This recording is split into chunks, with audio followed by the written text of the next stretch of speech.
So the white ductwork you see here are the ducts that we use to install the post-tensioning tendons. Those are very high-strength steel cables that run through the concrete and anchor at each end, and they are stressed to a very high level of force, and that force helps to compress the concrete and keep it from cracking.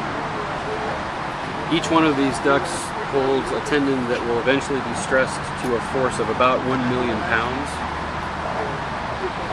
running in the longitudinal direction, and in the transverse direction there's smaller tendons that help compress the deck in the sideways direction.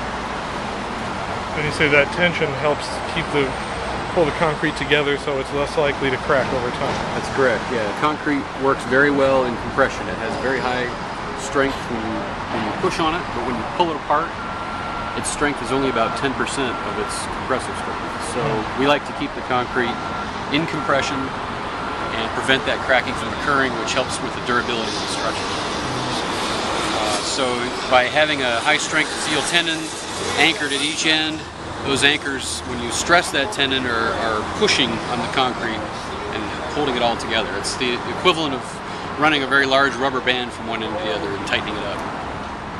Well, we mentioned the longitudinal post-tensioning tendons before, and these are the ends of those PT ducts as they exit out the face of the new segment we're about to cast. And you'll notice that one of the ducts terminates at this bulkhead for this segment, and there is an anchorage assembly that attaches to that bulkhead. That is where one of those tendons will have its anchorage, where we will stress and apply that compressive force to the concrete. So every time we build a new segment, one of these tendon ducts will terminate at the face of that new segment. And consequently, every time we build a new segment, we'll have one less tendon duct to run through it. So by the time you get out to the end, where you're meeting up with this end of the bridge or out in the middle of the main span, you end up stressing and anchoring your last tendon duct.